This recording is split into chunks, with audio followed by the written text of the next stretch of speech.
everyone, I am Sara Al Madani and I'm so honored today to be sitting here talking to the founder of SiGMA Group, Eman. Eman, it hasn't been an easy journey and the preparation for Asia took 3 years. Tell me about it. Correct. Oh, yeah, the journey started in 2018. Me and my wife, back then, one little kid, decided to leave Malta to try and grow the business, right? We only had one conference in Malta and we said, let's go to Manila because Manila is the hub of gaming in Asia, just like Malta is the hub of gaming in Europe. Yeah. So bold ambitions, we decided to pack up and leave. Things were picking up. We opened up an office and we started hiring people. People started committing for the show, which was due to happen in June 2020. Right? But then... The pandemic. Then, yes, in December, January, we were hearing about this coronavirus, right? Trickling in, but we didn't give too much attention, right? Who would have thought this thing would turn the whole world upside down? Yeah. So we just kept plowing until, in March, April 2020, we said, we can't even stay here anymore. So we packed up. We went back to Malta shortly after we closed the office in Manila and we put everything on hold. But I love how it was a plan to step forward, but then with the pandemic you stepped backwards, but that didn't stop you. Well, yeah, I guess, right? Otherwise we wouldn't be here today. But I remember in mid 2020 it was extremely chaotic. Yeah. So from plans to grow the business to new heights. Yeah. Now we were faced with a sinking ship, right? Events were the worst hit business in the entire world, right? And so we were just trying to plug in holes, making sure we retain as much staff as possible. But yeah, we had to scale down at one point. Wow. But then COVID, subdued. And you were back in action. We came back and the rebound was stratospheric, amazing. like V rebound like I've never seen before. That's amazing. Yeah. I feel like the SiGMA Group is like a band touring the world every day, every year. It's like every month you got somewhere. I know that right now you have how many events during the year? 4? 7. 7, yeah. Are you thinking of more? One more, yeah. There's one more in mind enough. brewing, but yeah, next year, maybe December. Got it. We might do something different, like a cruise. It's never been done before. A conference it's been done before, but not in the gaming space, where delegates don't spend 2 days networking at an expo. They spend 6 days locked up in a but cruise liner. That's how every scary movie starts. That smile. Yeah. No, I think it's nice that you're thinking of innovative ideas and giving people an experience, and not just like bringing them to events. You want to give them a taste of something different. But my question to you is, out of all the Asian countries and out of all the gaming hubs in the world, why did you choose Manila? By far, Manila is the #1 hub for iGaming in Asia, right? Thanks to PACCOR, they issue POGO and PIGO licenses. It makes it easy for gaming companies in Asia to be based here, employ people here, and target the Asian market. So, yeah, and Manila is also a fantastic city. I love it. I really enjoyed living here. It's rugged, it's raw.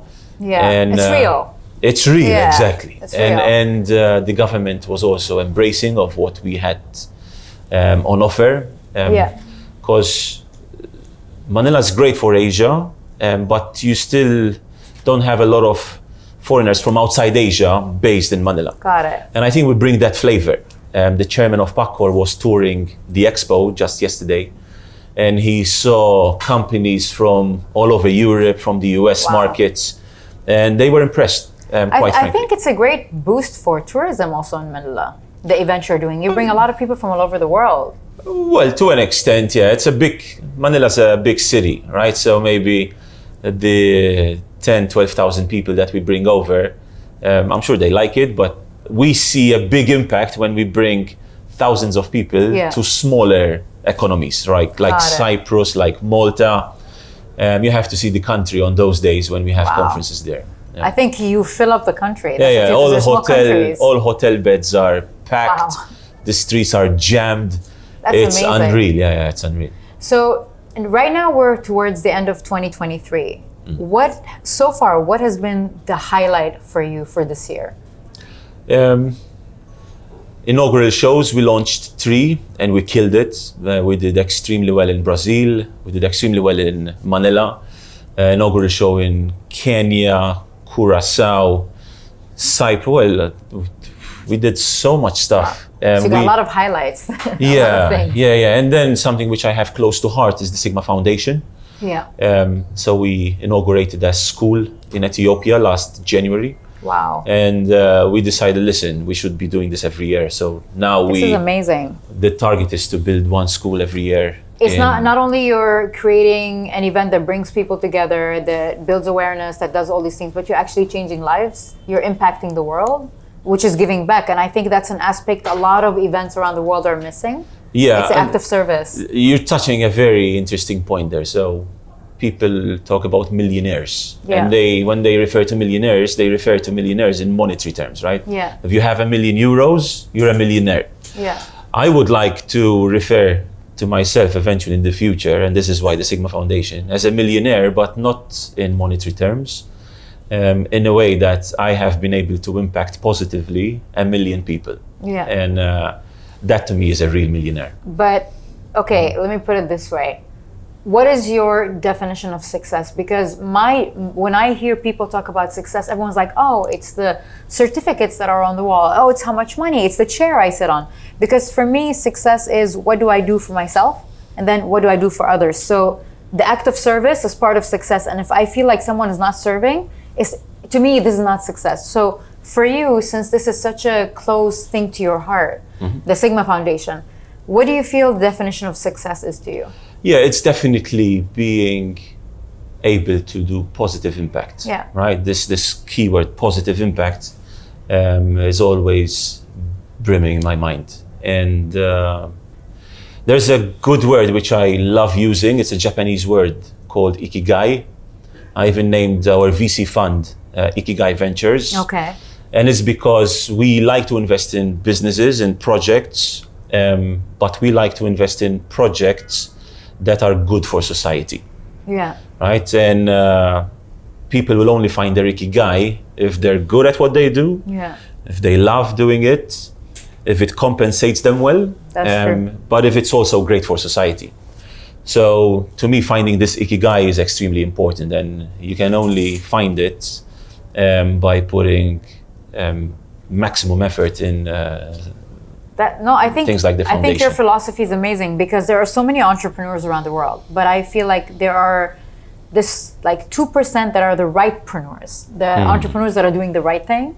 So I love that you believe in this, and I love that you stand for this, and I love that you're an advocate for these things. But if we were to talk about like 3 things that were your takeaway from your journey starting the SiGMA Foundation or starting the SiGMA group in general. Yeah. What are 3 things that you took away from your whole experience? I know it's a lot. Look, one thing which I can see even meeting many people is you need to be extremely hungry. Like for anyone who wants to start a business, right? You need to be really, really hungry. I see a lot of people who are extremely motivated. So they jump into a project, they do their white paper, they do this, they do that, extremely organized at first, but then they're not consistent. So they lose consistency, or they burn out easily. They lose motivation easily. So if you grind at something and you stick to it for a long time, I think that's extremely important. So would you say the first thing is consistency? Yeah, being consistent at something and not giving up. Discipline, right? Yeah. Okay. I mean, people today, they look at me and they say, oh, wow, you're running such a successful business. Congrats, you're doing so great. So now people come and tap on my back, right? And it's great. Yeah. But before SiGMA took off, maybe few people know I spent 10 years trying to build something, and I failed and I failed and I failed. Yeah. And people close to you start doubting that you can do it, and they start, oh, maybe it's time to get a full-time job. Maybe it's time to quit on those dreams, right? So, But then it's a short span. So from people doubting you to people congratulating you. There's only a few months in between, right? I know. So I think that shift from being perceived as a loser to actually being looked up to, few months, and those couple of months were a beautiful journey. I think failure is so like, people like, this is what I say. My upbringing, my family, my culture, my education taught me that failure is related to shame and to like it's far guilt. from the truth. Far from the No, truth. it's the best school ever. Yeah, exactly.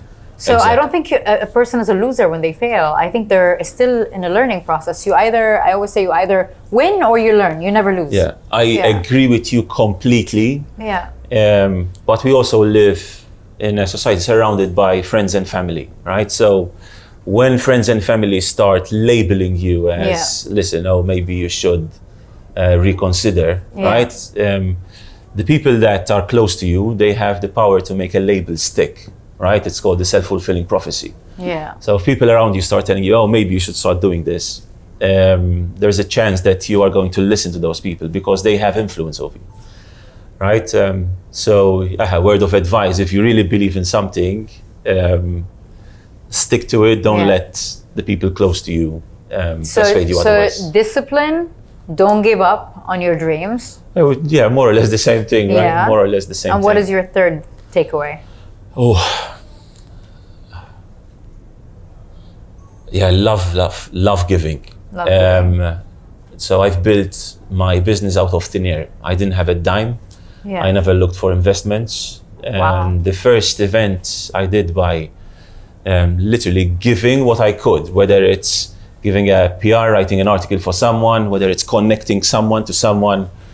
So, okay, what do you need? What can I do for you? Yeah. And I just do it. So I started giving from what I could.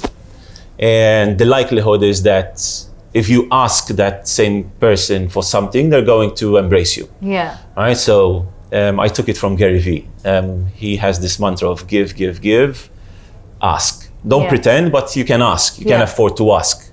No, there's nothing wrong with asking. Yeah. So that's how I started SiGMA. I love it. I gave, and then people felt like they could trust me and they were happy to support me.